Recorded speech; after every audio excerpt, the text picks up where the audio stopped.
Vamos começar 9 horas. Bom dia a todos, a todas. Como vocês estão? Como foram as férias de vocês? Tudo na paz? Amém. Vamos começar nosso estudo bíblico. Quem poderia orar por nós para começar? Um de cada. Pode orar. Senhor, nosso Deus, muito obrigado, Deus, por estar aqui nessa presença. Ó Deus, por ouvir a tua palavra através do livro, abençoa o filho, abençoa a família dele, Senhor. Muito obrigado também por todos que estão aqui, por aqueles que virão. Obrigado também pelo nosso pastor. Deus, em nome de Jesus, queremos estar aqui te adorando, te bendizendo, te agradecendo. Em nome de Jesus. Amém, amém. Meus irmãos, como vemos anunciado, todo domingo ou melhor, quando começamos o estudo era toda quarta às 8 horas, mas sempre foi um objetivo nosso, uma ideia nossa, fazer a famosa EBD, a famosa Escola Bíblica Dominical, antes do culto. Mas o problema é que a nossa igreja tem um espaço pequeno, então o mesmo espaço que é usado para os cultos, para as aulas, para os eventos, também é usado para o ensaio do louvor. Então, quem não sabe, antes o louvor fica aqui, ensaia, e ficava inviável ter estudo, ter louvor, tudo ao mesmo tempo. Mas conversando com o louvor, e eles permitiram agora, esse ano, a gente fazer o estudo domingo às 9 da manhã. E a proposta desse ano é a gente estudar os profetas menores. E o porquê a gente quer estudar os profetas menores. Eu gostaria que a gente abrisse a Bíblia em Amós, capítulo 7, para ser o versículo inicial da nossa... Amós. Amós, capítulo 3, versículo 7. Exatamente. Amós 3, 7. 3. Versículo 7. 7 e 8. Amós é antes de Joel e antes de Oséias. É o terceiro livro. Amós 3. 7.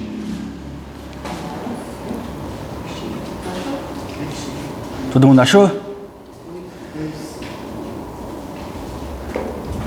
Posso ir? Ó, capítulo 3, 7. Naquela caixa ali, acho que tem. Naquela caixa. Caneta. Amós 3, 7. Todo mundo achou? Diz assim: certamente o Senhor Deus não fará coisa alguma sem revelar aos seus servos, os profetas. O leão surgiu, quem não temerá? O Senhor falou, quem não profetizará? Com base nesse versículo, eu queria fazer a aula de hoje, uma introdução aos profetas menores. Então, só a partir da semana que vem que a gente vai começar a ver cada profeta em si. Hoje eu queria fazer um panorama geral dos profetas, para a gente já entrar e mergulhar de cabeça. Eu volto uma pergunta para vocês: por que você acha que é a importância dos profetas menores? Por que temos que estudar os profetas menores? Alguém tem alguma sugestão, alguma razão? Talvez eles tragam algumas coisas que os outros profetas maiores não falam com tanta especificidade, né?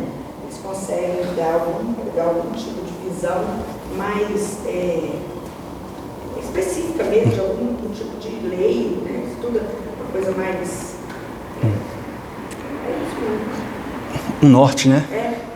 A verdade é que vocês vão concordar comigo que a igreja muitas vezes ignorou esses profetas.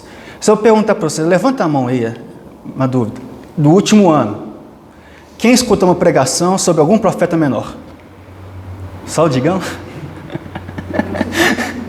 Alguém escutou algum livro de Amós, Abacuque? Não, ninguém. E é verdade que muitas vezes a igreja peca nesse sentido. Que nós como protestantes, nós temos aquele lema da reforma, só a escritura, e é muito baseado naquele texto. Toda a escritura é inspirada por Deus. Se os profetas menores estão nas escrituras, é porque eles foram inspirados por Deus. Então, muitas vezes nós pecamos em não estudá-los, porque por diversos fatores. Pode ser que é um livro denso, pode ser que é um livro difícil, pode ser que é algo difícil de se compreender, mas a verdade é que se eles estão na Bíblia, eles foram inspirados por Deus, então nós temos que estudá-los também. O engraçado é que, se eu falar aqui, eu perguntei para todo mundo aqui, só o Digão levantou a mão, mas todo mundo aqui conhece a história de Jonas, né, que desde pequeno, lá no Kids, a gente ensina Jonas. Talvez Abacuque 3, ainda que figueira não floresça, ainda que a figueira não deu seu fruto, por causa da música do Fernandinho. E o famoso Malaquias 3:10, por causa de dízimo, alguma coisa desse tipo. Só isso que a maioria das pessoas sabe do Antigo Testamento. E já adiantando, Malaquias 3:10 não fala sobre o dízimo, viu? Não é dízimo, não existe destruidor, gafanhoto, não existe nada disso hoje em dia. Ou de duas uma, ou o pastor é picareta, que quer roubar o dinheiro dos fiéis, ou a pessoa não tem sabedoria, não tem entendimento correto do texto. Mas isso é papo para outros capítulos. Então, por isso, essa razão, pela importância que tem os livros dos profetas menores, nós, como igreja, é nossa proposta esse ano estudar os profetas menores. Eles são mais curtos também, Uhum. né? Porque, às vezes, os livros maiores, os profetas, Isaías, né? Enorme, né? São. Às vezes eles são mais densos e menores, né? Para exatamente te dar uma visão específica. Eu ia entrar nesse ponto agora. Por que profetas menores? Será que eles têm menos importância? Será que eles são baixinhos? Será que eles são... Por quê? A irmã já respondeu, de fato, justamente é só por causa do tamanho dos livros. Só para vocês terem ideia, se a gente pegar os 12 livros, tem 67 capítulos, os 12 livros, e 1050 versículos. Só o livro de Isaías tem 66 capítulos e 1200 versículos. E 2, que eu vi aqui. É 5 ou 2? 5. No livro ali estava 2, hein? Mas enfim, é aproximadamente 1200 versículos. Um livro é maior que os 12 livros.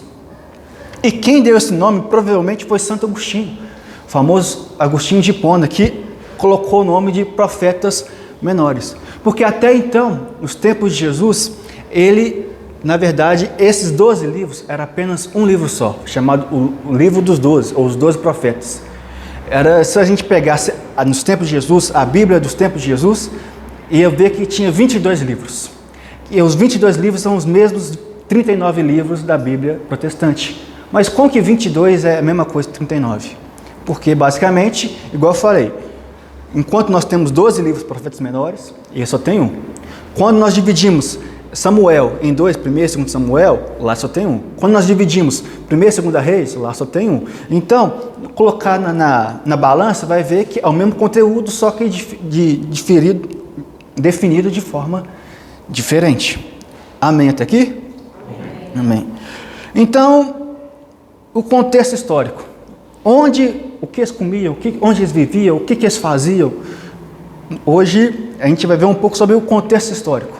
Quando nós pegamos nossa Bíblia, principalmente o Antigo Testamento, nós dividimos ele em 4 partes. Pentateuco, que é os 5 primeiros livros da Bíblia, Gênesis, Levítico, Êxodo, Número, Deuteronômio. Segunda parte, históricos, que vai de Josué até Esther, que vai contar a história do povo de Israel. Os sapenciais, ou os poéticos, tem o mesmo nome, que são as poesias, então Salmos, Eclesiastes, Cantares, Jó, são os poéticos. E por fim, os proféticos, então vai de Isaías até o livro de Malaquias. Mas só que mesmo que tenhamos essa divisão, o fato é que essa divisão não é 100% cronologicamente correta. Por quê? Não necessariamente um capítulo é logo após o outro capítulo. Então pode ter anos de diferença entre um livro e o outro livro. Então nem sempre é a mesma história narrativa correta. Um exemplo disso, vamos pegar o livro de Jó. O Jó, na nossa Bíblia, se não me engano, é o 18º livro da Bíblia. Você sabia que o Jó foi o primeiro livro a ser escrito? Jó provavelmente passou durante o tempo dos patriarcas, Abraão, Isaac e Jacó. Então, provavelmente Jó foi contemporâneo de Abraão, Isaac e Jacó. Tanto é que Gênesis 12, na cronologia, para-se a leitura, vai ter o Jó. Depois que no livro de Jó, você volta ao capítulo 13 de Gênesis. Justamente, eu ia citar isso. Então, para vocês, para quem quiser interesse de estudar uma Bíblia de forma mais corretamente cronológica, existe tanto Bíblias que você compra que já está dividido dessa forma e tem também plano de leitura. Eu e o Digão fizemos um ano passado e que de fato a gente começa a ler Gênesis 1 a 11, depois lê o livro de Jó inteiro, só depois que a gente volta para Gênesis. Então tem essa Bíblia cronológica ou tem esses planos de leitura. Na internet se procura aí plano de leitura cronológica, você acha um balde. Então, outro exemplo é o livro de Salmos. Nós sabemos que temos 150 salmos. O salmo mais antigo que temos é o Salmo 90, que é datado de Moisés. E o salmo mais novo que temos é um salmo da época de Neemias, Esdras, de 400 e poucos anos antes de Cristo. Ou seja, é uma diferença de quase 1000 anos dentro de um livro. Então, por isso que às vezes a gente se perde no meio, que a gente lê. Geralmente, a maioria das pessoas lê Gênesis, Levítico, Número, blá, blá, blá, blá, blá, aí vai lendo de forma natural, né? Primeiro, segundo, terceiro, quarto, quinto, vai assim. Mas só que não necessariamente o que acontece em um livro é a consequência do outro livro. Mas na verdade pode ser que está dentro da mesma história, do mesmo contexto histórico. Então hoje eu queria rapidamente fazer um panorama do Antigo Testamento, para a gente relembrar. Acho que todo mundo aqui já sabe, mas não custa relembrar. Nossa história começa quando Deus escolhe Abraão para que a partir de Abraão criasse o povo de Israel. Quando Deus chama Abraão, ele dá uma promessa a Abraão. Abraão, eu vou te fazer pai de muitas nações, mas antes a sua família vai para o Egito, ficar escravo no Egito e depois vai voltar para a terra que manava leite e mel. Abraão gera Isaac, Isaac gera Jacó e Esaú, Jacó. E Jacó, que vira depois Israel, dá origem às 12 tribos de Israel. Nós conhecemos a história de José. José é vendido como escravo, vira governador do Egito, tem aquela mudança, aquela história de José, que ele vira governador e tudo mais. Aí a família de José vai para o Egito e se instaura lá, e fica lá. Até que chega um certo ponto, eles viram escravos. Virando escravos, Deus levanta Moisés, e Moisés liberta o povo e fica peregrinando no deserto durante 40 anos. O povo morre e somente com Caleb e Josué que o povo de fato entra na terra prometida. Então, se a gente lê Josué, vai ver o povo entrando na terra prometida e no final do livro tem as divisões das tribos. Então, a tribo de Manassés vai ficar com tal parte, a tribo não sei do que vai ficar com essa parte, e vai dando essa divisão das tribos. Acabou Josué, temos Juízes. E Juízes, não sei se vocês já perceberam, é basicamente um ciclo. O povo afasta de Deus, Deus manda o juízo, o povo se arrepende, pede clamor a Deus, Deus manda um juízo libertador, o povo é libertado, o povo fica feliz, aí depois volta a apostasia. Aí a gente lê o livro de Juízes, esse ciclo, o livro inteiro, manda o juízo, esse ciclo inteiro. Então temos Jefté, Eude, Otone, Davi, Sansão e outros homens e mulheres de Deus usados como são juízes. Depois dos juízes, o povo pede um rei. Deus levanta, quem lembra? O povo pede um rei. Quem Deus levanta? Vamos ver quem lembra. Saul. Levanta Saul. Saul desobedece a Deus e levanta Davi. E a partir da linhagem de Davi, o reino seria eterno, a linhagem de Davi seria eterna. Davi foi um rei guerreiro. Nós lemos que o livro, a vida de Davi foi de batalhas, de luta. Era brigar com o filho, era brigar com não sei quem, era brigar fugindo de Saul. Você viu que Davi nunca teve um período de relativa paz. Sempre foi guerra atrás de guerra, guerra atrás de conflito. Davi tem Salomão. E Salomão constrói o famoso templo de Salomão. Salomão tem Roboão. E quando Roboão assume o poder, o povo chega até Roboão e fala assim: Roboão, eu sei que seu pai construiu o templo, mas só que quando seu pai construiu o templo, ficou muito lindo, olha esse mármore perfeito, olha esse ouro, tudo lindo, maravilhoso. Mas quando seu pai construiu o templo, abusou dos impostos. O povo, naquela época, é igual hoje em dia, detesta pagar imposto. Aí o povo foi pedir a misericórdia de Roboão. Ô Roboão, pelo amor de Deus, abaixe os impostos, não temos mais necessidade disso. Aí Roboão, vou pensar. Aí chamou os conselheiros reais. O que o povo quer? O povo quer que a gente baixe os impostos. Aí o povo falou assim: abaixa. Os conselheiros falaram assim: abaixa, não tem uma necessidade, pode abaixar.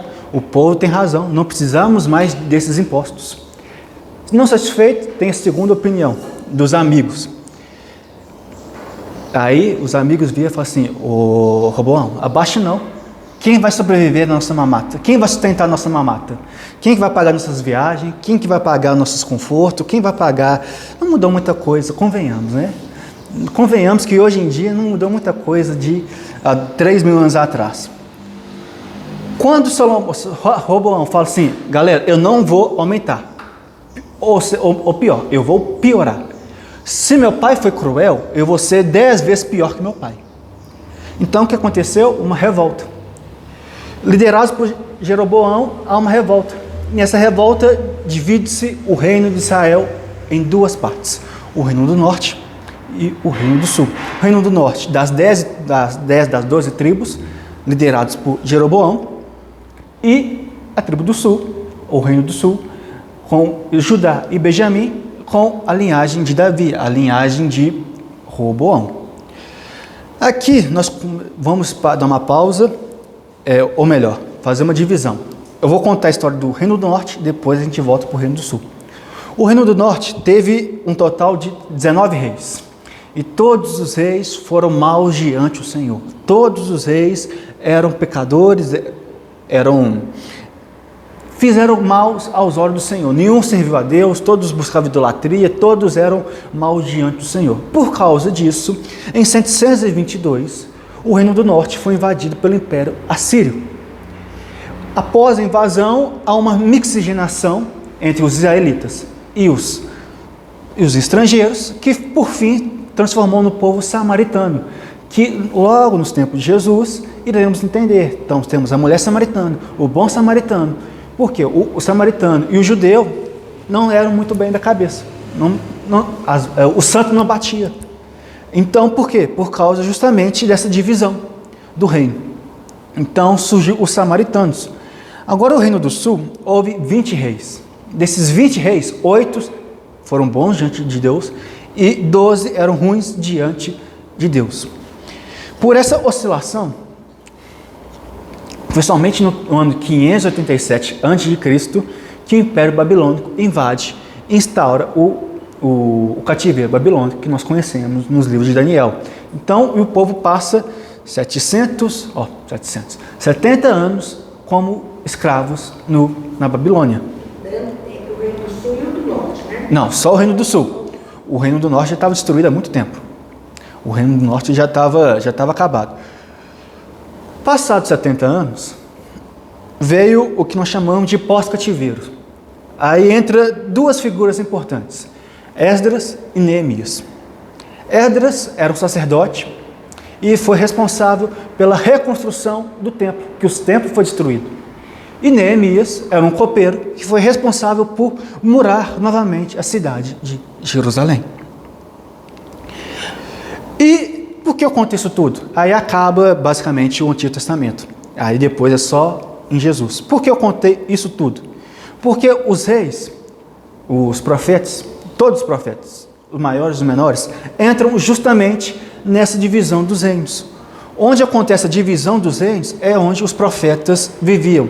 Então, os profetas viviam entre no reino do norte, no reino do sul, em cada um reino, pregando uma época para um rei. Não é à toa que sempre que você vai pegar um livro de qualquer profeta, fala assim, no reinado tal, do ano tal, do reino tal, não sei se vocês já perceberam isso. Por quê? Para o leitor ter noção de qual época está falando, de qual líder está falando, de qual reino está falando, quando está falando. Não sei se vocês já perceberam isso. Sempre todo livro vai começar, profeta Jeremias profetizou tal, no reino tal. Não sei se vocês já viram isso, mas é para justamente o povo ter noção de onde estavam falando. Agora, eu falei dos profetas, quem são, mas quem são os profetas? Eu não esqueci de falar. Alguém sabe cantar aquela música do Dia no Trono infantil? Gênesis, do número. Quem sabe os 12 profetas? Vamos ver quem sabe os 12 profetas. Diga, não vale.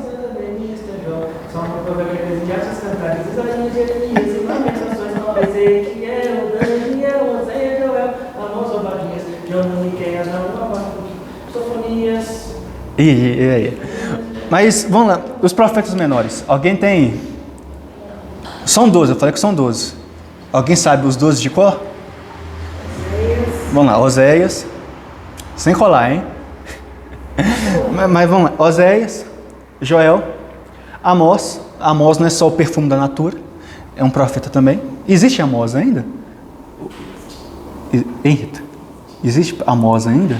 Natura, Amós, perfume? Ou já acabou? Acabou? Nem na natura existe mais, é só na Bíblia mesmo.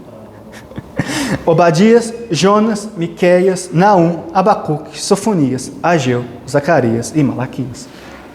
São Oséias, Joel, Amós, Obadias, Jonas, Miqueias, Naum, Abacuque, Sofonias, Ageu, Zacarias e Malaquias.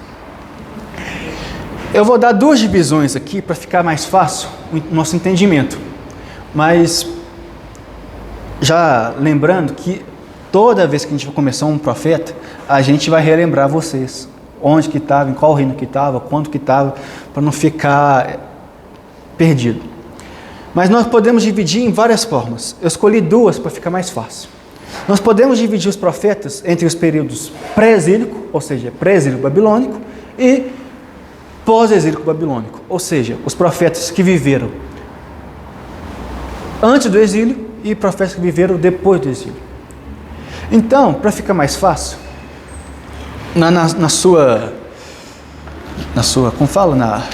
no seu índice, está lá os profetas.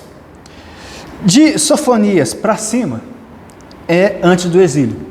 Então, Oséias, Joel, Amós, Obadias, Jonas, Miqueias, Naum, Abacuque, Sofonias, são todos profetas que passaram antes do exílio babilônico. De Oséias até Sofonias, são todos passados antes do exílio. Então, todos esses livros passaram antes de 587, antes de Cristo, perdão. Do exílio babilônico. E pós o exílio, os três últimos, Ageu, Zacarias e Malaquias. São esses três últimos, Malaquias sendo o último. Antes, O pós é só os três últimos, Ageu, Malaquias e Zacarias. Nós podemos também dividi-los em 4 partes. Em qual reino pregava, ou melhor, dividir 4 partes. Pregadores do reino norte, do reino do sul, para as nações e os remanescentes pós-exílicos. Os profetas que pregaram para o reino do norte foram 2, Amós e Oséias. Esses 2 livros se tratam justamente para a pregação para o reino do norte. Para o reino do sul, foram 4 profetas, Joel, Miqueias, Abacuque e Sofonias. Esses 4 profetas. Peraí. Bom, Amós foi no Reino do Norte. Isso. Tem mais? Oséias. Amós e Oséias, Reino do Norte. Reino do Sul, Joel, Miqueias, Abacuque e Sofonias.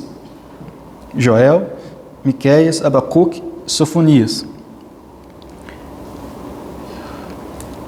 Os profetas que pregaram para as nações estrangeiras. Temos 3. Jonas, Naum e Obadias. Se a gente ler a história de Jonas e Naum, vai ver que uma é consequente à outra. Nós conhecemos muito bem a história de Jonas. Deus levanta Jonas, Jonas vai pregar para Nínive se arrepender. Jonas foge, entra no grande peixe e prega para a cidade de Nínive e Nínive se arrepende. Passa um tempo, o povo de Nínive volta a pecar, volta a apostatar, e Naum, de fato, narra a destruição da cidade de Nínive. Então, Jonas podemos falar assim, foi um profeta que pregou pela primeira vez, aceitou durante um tempo, e Naum pregou a destruição do povo de Nínive. Se a gente ler o livro de Naum, vai ver que Naum narra a destruição da terra de Nínive. Então, Jonas, Naum e Obadias. E por último, os judeus remanescentes pós-exílios, que é os 3 últimos de novo. Ageu, Zacarias e Malaquias. São esses 3 últimos. Mas o que eles pregavam? Eles são pós-exílicos. Pregou pós o exílio babilônico. Os 3 últimos? Ageu, Zacarias e Malaquias.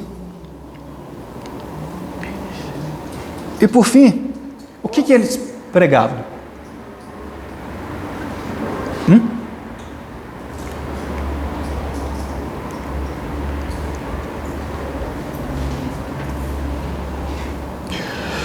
Eu não vou entrar muito em detalhes, porque cada livro a gente vai entrar em detalhes. Então, cada livro a gente vai entrar, o que eles falaram, o que eles pregaram, qual foi o motivo.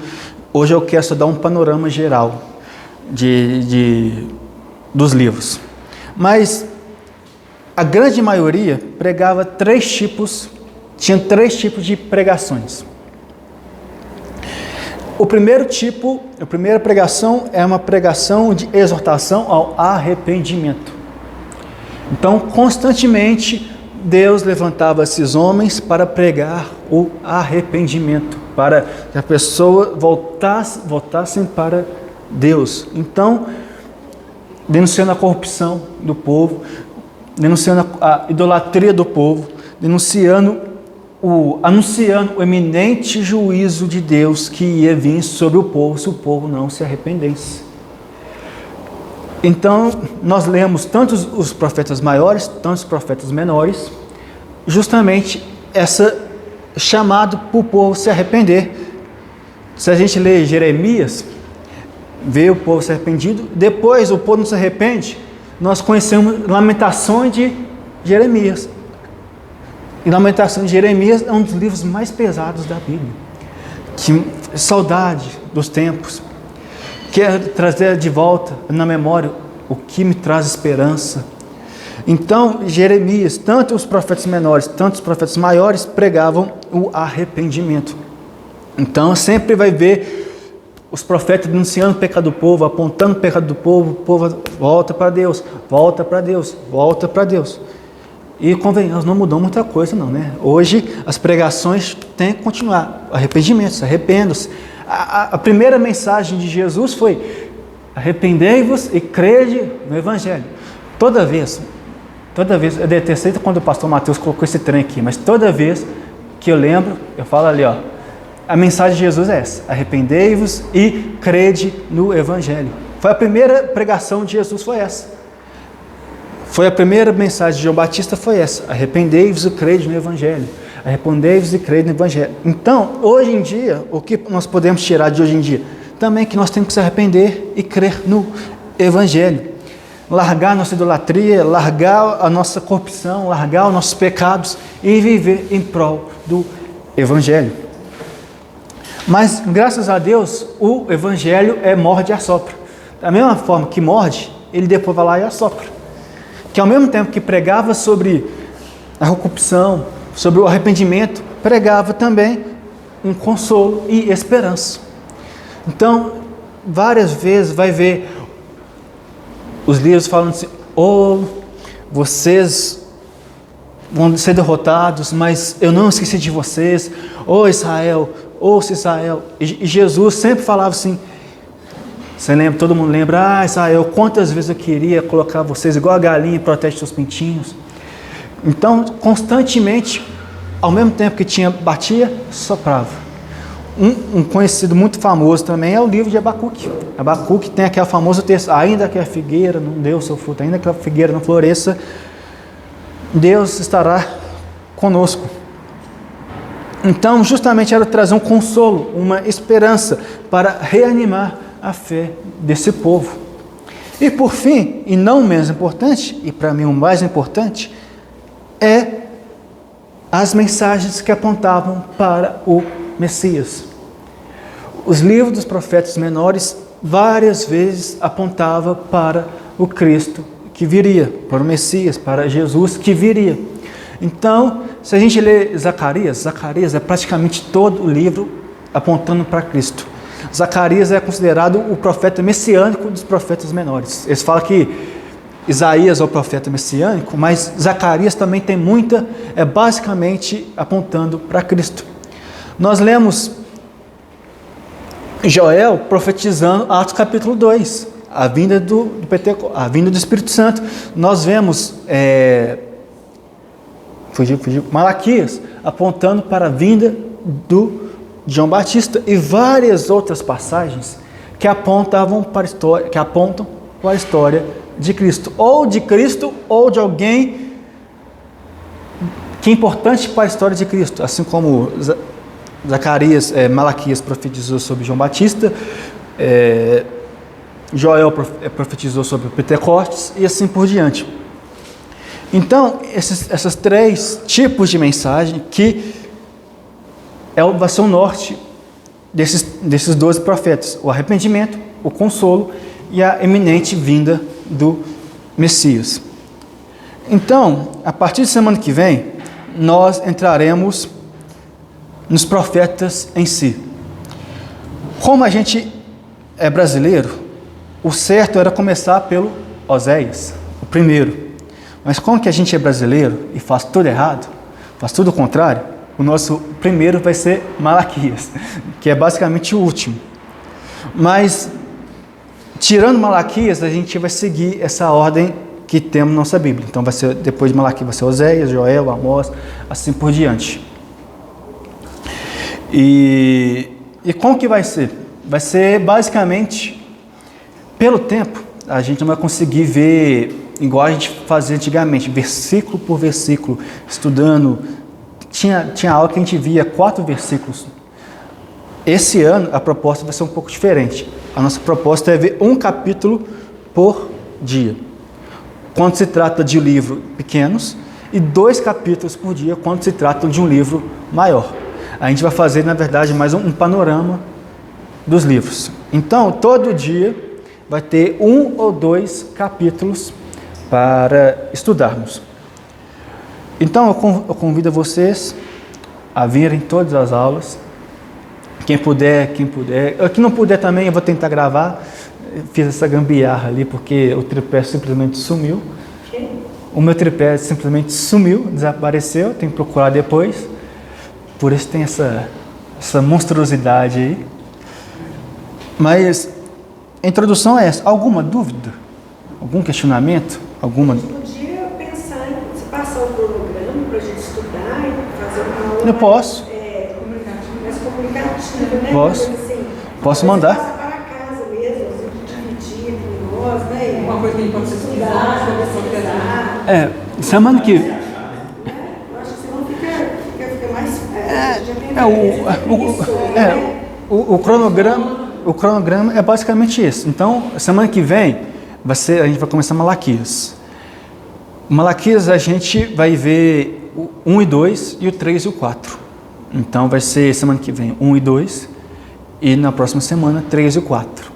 Vai ser 2 fins de semana para esse livro. Então a gente já sabe que vai ser Malaquias semana que vem. Então quem quiser estudar Malaquias 1 e 2, aí já fica atento, pode trazer a dúvida, pode trazer o questionamento. Se não me engano, quem vai dar semana que vem é o Felipe.